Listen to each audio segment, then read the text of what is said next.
Okay, one's this Puppet warp tool, they call it, okay? This is a fairly new tool. What this is really great for is, let's say you have a character and their arm is like this, right? You want to move it to this. You used to have to completely redraw that, okay?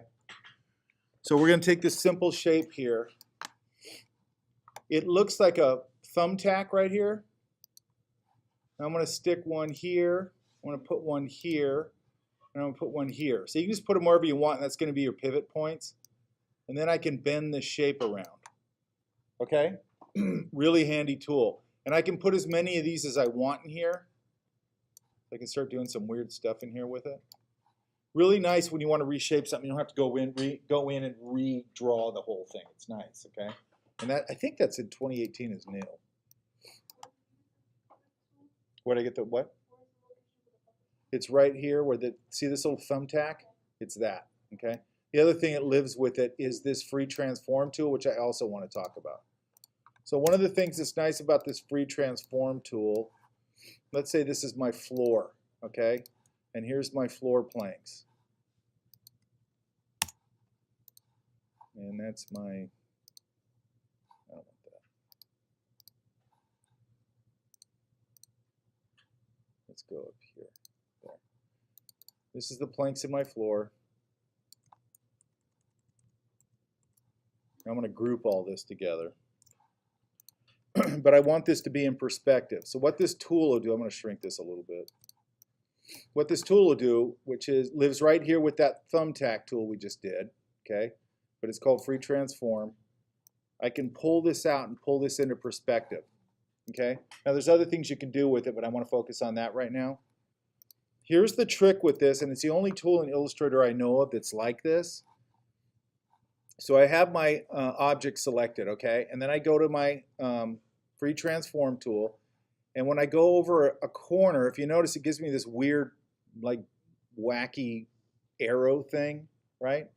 Here's the trick with this. I have to start moving it. Now, if you notice, all it's doing is turning it, right?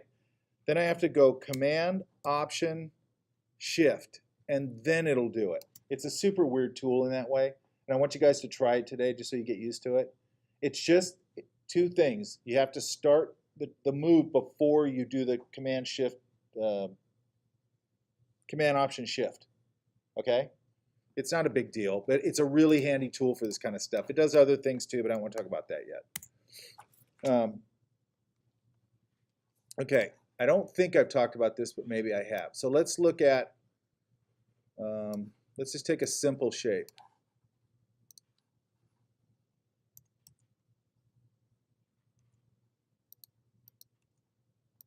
Okay, so there's that. So we have a shape. Now this could be anything, okay? And I'm going to take a star shape, and I'm going to put this on top of it. Okay? So my star shape is here on top of it. Let's change the color so we can see it. Now, if I select both of these, and I go Object, which is, remember, that's where all our paths live, and I go to Clipping Mask Make, it's going to clip that out. Okay? Now, why that's relevant? It's relevant for a lot of things, but let's take a whole bunch of these little shapes. Let's move this. Let's say we got something here and we're making some kind of texture or something, okay?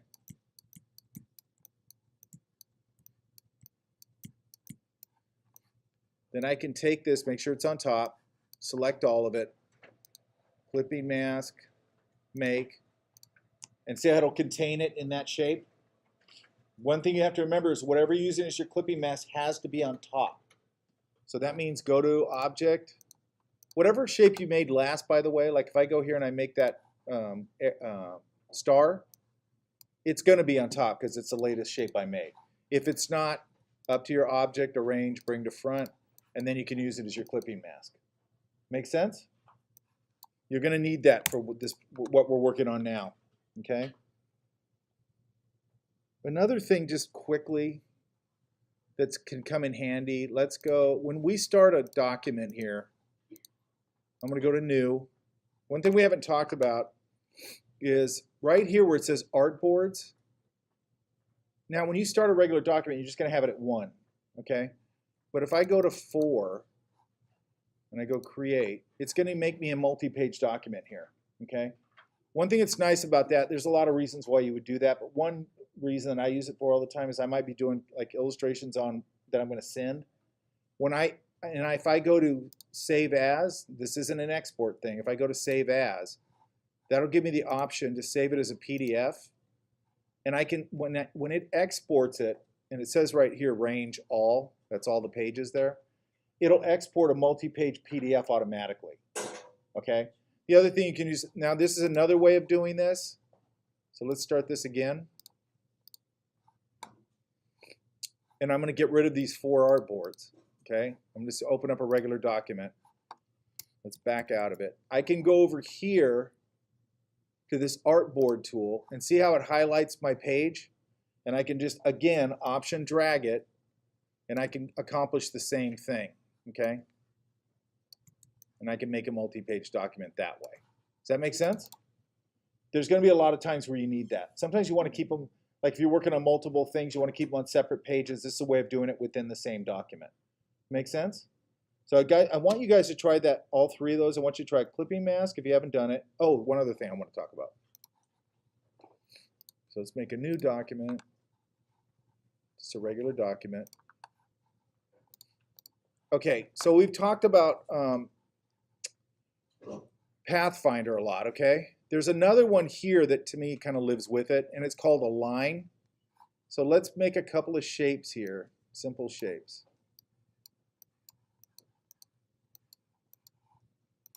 I'm going to fill all these.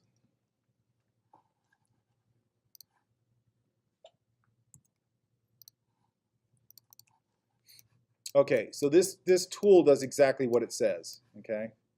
Let's get rid of that now. Let's just keep this.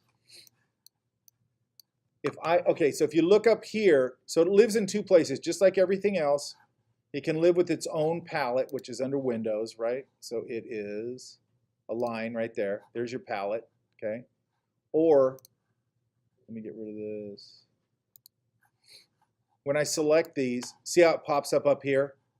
So we're going to be concerned right now with this first group right here.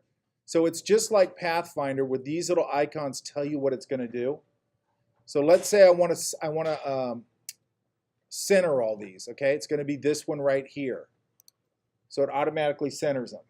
If you notice, some of them have a line on top or on the side or on the other side. That means it's going to align it to that left side, okay? So if I click that one, lines them all up that way. That one lines them all up that way.